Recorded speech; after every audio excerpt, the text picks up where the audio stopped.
नमस्कार, मी प्रमिला. तुमचे सर्वांचे माझ्या टॉप शिलाई क्लासमध्ये खूप खूप मनापासून स्वागत. ब्लाऊजची परफेक्ट फिटिंग कशी करायची अगदी न चुकता आजचा व्हिडिओ आहे खास तुमच्यासाठी. व्हिडिओ शेवटपर्यंत बघा. चॅनलसाठी नवीन असाल तर प्लीज व्हिडिओला सबस्क्राईब करायचं विसरू नका. या ठिकाणी आपण प्रत्येक पार्ट शिलाई करून घेतलेले आहे. आता शोल्डर कसं जोडायचं, तर खालचा भाग सुईचा आणि जो वरचा भाग आहे ना तो उलट्या बाजूने ठेवायचा आहे. व्ही पट्टीचा जो आकार आहे ना तो मधोमध घ्यायचा आहे. अशा पद्धतीने एकसारखा खाली करायचा आहे आणि शोल्डर साधारणतः बघा अर्ध्या इंचाच्या आसपास. आता इथे बघा मोंड्याचा जो आकार आहे ना तो मागचा वरती झाला. कारण का झाला तर पुढचा भाग आपण थोडा खोल केला होता 1.5 इंचाने. तर मग आता मागचा भाग पण वरती झाले तर बघा आता मध्यवर्ती 1.5 इंच आपण कट करायच्या वेळेस तसं ठेवतोय ना तसं चेक करायचे.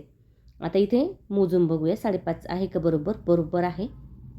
अशा पद्धतीने मोजून बघायचे. नाही मोजलं तरी चालेल. वरती फक्त एक लाईन मारा अर्ध्या इंचावरती आणि जो मागचा भाग आहे ना तो थोडासा कट करून घ्या या पद्धतीने.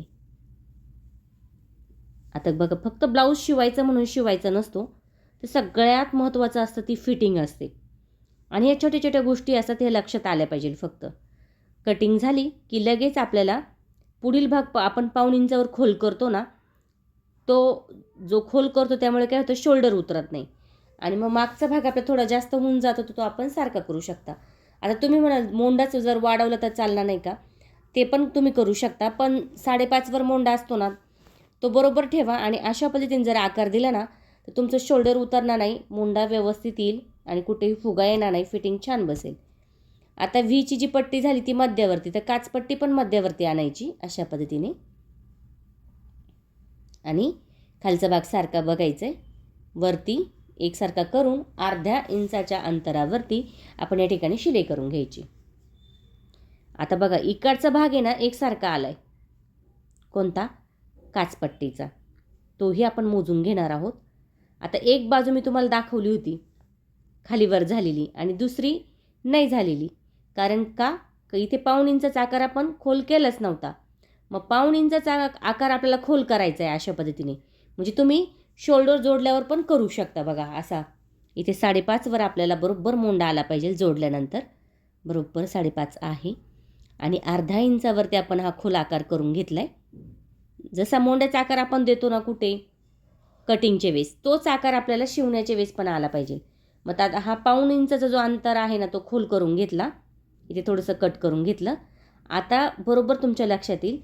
जर नाही कट केलं तर तुम्हाला असं करायचं आहे आणि कट केलं तर तुम्हाला मागची एक बाजू दाखवली व्हीपची तसं करायचं आहे. आता बघा झालं का नाही एकसारखं. तर इथे आपल्याला आता पुढील भाग खाली झाला आहे आणि मागचा भाग वर झाला आहे.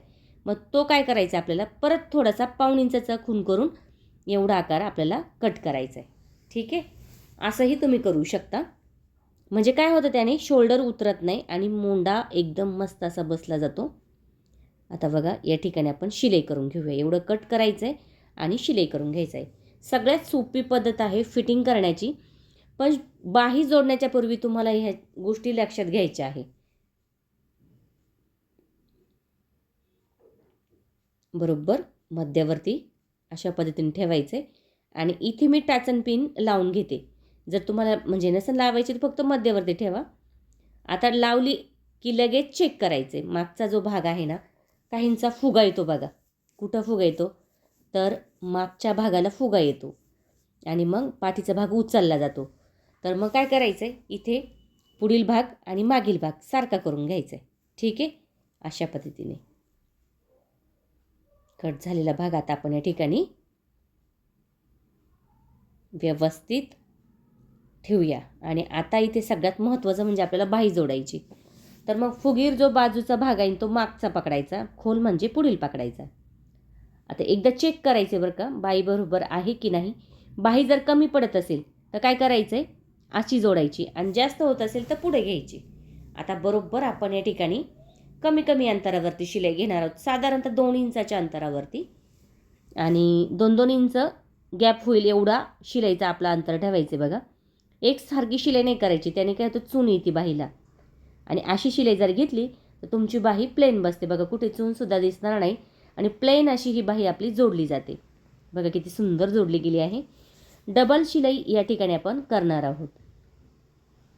मग कोणताही ब्लाऊज असू द्या, तुम्ही हीच पद्धत तुम्हाला वापरायची आहे.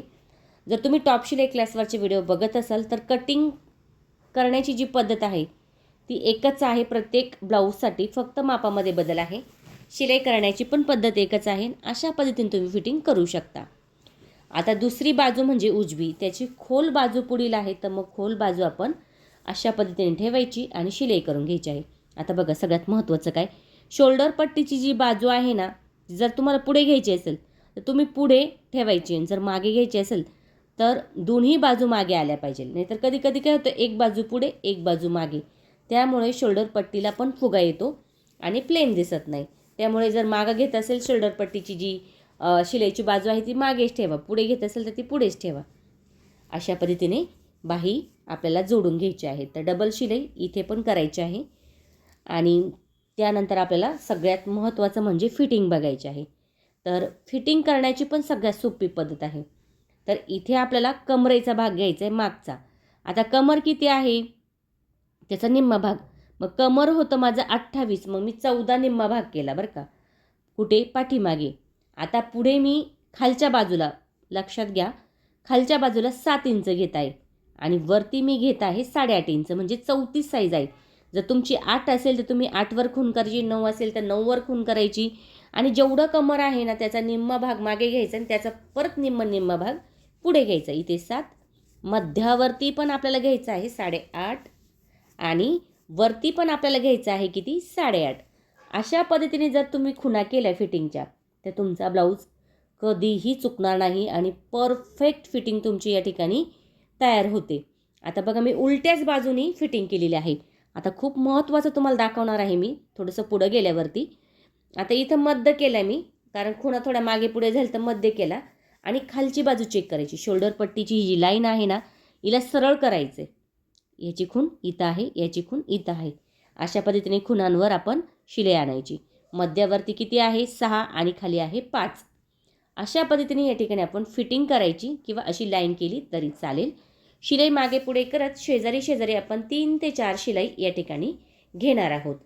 जर अशा पद्धतीने तुम्ही जर फिटिंग केली तर तुमचा ब्लाऊज कुठेही चुकणार नाही. अगदी परफेक्ट फिटिंगमध्ये तुमचा ब्लाऊज बसला जाईल आणि अगदी मस्त हा ब्लाऊज जो आहे तो तयार होतो.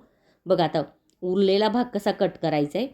आता तुम्ही म्हणा उलटपालट का नाही केली, तर मी उलटपालट नाही करत. आता ही शिलाई जी आहे ना तिचा दाब मी थोडंसं वरती उचलत त्रिकोणमध्ये शिलाई करते. म्हणजे ही जी त्रिकोणची शिलाई आहे ना ही सेम आपली इंटरलॉक सारखी शिलाई होते. म्हणजे इंटरलॉक करायची पण गरज नाही. मग तुम्ही बाहीला करू शकता, शोल्डर पट्टीला पण करू शकता. बघा किती सुंदर या ठिकाणी ही जी इंटरलॉक सारखी शिलाई आहे ती तयार झालेली आहे आणि तुम्हाला गरज पण नाही इंटरलॉक करायची. फिटिंग पण अगदी सोप्या पद्धतीमध्ये झाली, उलटपालट करायची पण गरज नाही आणि तुमची फिटिंग पण चुकणार नाही तुम्ही ही जर पद्धत वापरली तर. दुसरी बाजू बघूया. आता हिच्या ज्या खुणा आहे त्या बरोबर आलेल्या आहे, मागची आणि पुढची. मग आपण ज्या खुणा केल्या होत्या त्याच्यावरती यायचं आहे. आता परत बघूया, जी लाईन आहे ना बघा शिलाई केलेली शोल्डर पट्टीची, ती सरळ करायची बाही. म्हणजे काय होतं, बाहीला पण फुगा येत नाही आणि प्लेन एकसारखी बाही आपली या ठिकाणी बसली जाते. 5 आणि 6 अशा 2 खुणा आपण या ठिकाणी करायच्या. मध्यवर्ती 6 आणि कडेला 5. नाही केलं तरी चालेल, पण जर कधी लक्षात नाही आलं तर तुम्ही एक शिलाई चा पॉईंट टाकत चला मधला. अशा पद्धतीने 3 ते 4 शिलाई आपण शेजारी शेजारी घेणार आहोत. झटपट अगदी सोप्या पद्धतीमध्ये ही फिटिंग आपली तयार होते. साईज कोणतीही असू द्या, काही प्रॉब्लेम नाही. तुम्ही तुमच्या साईजनुसार फिटिंग करू शकता अगदी सोप्या पद्धतीमध्ये. आता पुन्हा बघा इंटरलॉकची शिलाई मी कशी केली. दाब थोडासा उचलला आणि त्रिकोणमध्ये ही शिलाई मी या ठिकाणी कडेपर्यंत केलेली आहे. त्याने काय होतं, फिटिंग पण झटपट होते, दिसायलाही छान दिसते. आणि बघा उलटपालट केल्यावर कधी कधी जाडसर कपडा दिसतो, मार्जिन जास्त राहते. त्यामुळे ही पद्धत तुम्ही नक्की वापरून बघा. मस्त असं ही शिलाई होते इंटरलॉकसारखी. आतून कुठेही धागा दिसू देऊ नका. दोरा वगैरे असेल तर कट करत चला. अशा पद्धतीने तुम्ही जर फिटिंग केली, बघा किती सुंदर फिनिशिंगमध्ये हा ब्लाऊज आपला तयार होतो. आणि फिटिंगला बघा किती कमी वेळेमध्ये फिटिंग झाली, अगदी कमी वेळेमध्ये झालेली आहे.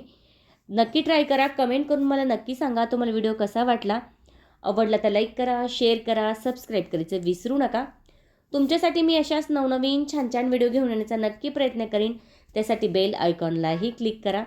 बघू शकता मस्त अशी ही फिटिंग आपली या ठिकाणी झालेली आहे. 34 साईज परफेक्ट फिटिंग आहे. तुम्ही 32 करू शकता, 30 करू शकता, 36 करू शकता, 40 करू शकता, अगदी 42 करू शकता. पद्धत तुम्हाला हीच वापरायची आहे. फक्त तुम्हाला मापामध्ये थोडासा बदल करायचा आहे. नक्की ट्राय करून बघा. खूप सोप्या पद्धतीमध्ये आपण आज ही फिटिंग बघितलेली आहे. व्हिडिओ बघत चला आणि ट्राय पण करत चला. थँक्यू सो मच माझा पूर्ण व्हिडिओ बघितल्याबद्दल. आता बघा इथे मला किती हवं आहे 17 बरोबर आहे. इथे मला किती हवं आहे 14 बरोबर आहे. अशा पद्धतीने आपली ही फिटिंग झालेली आहे.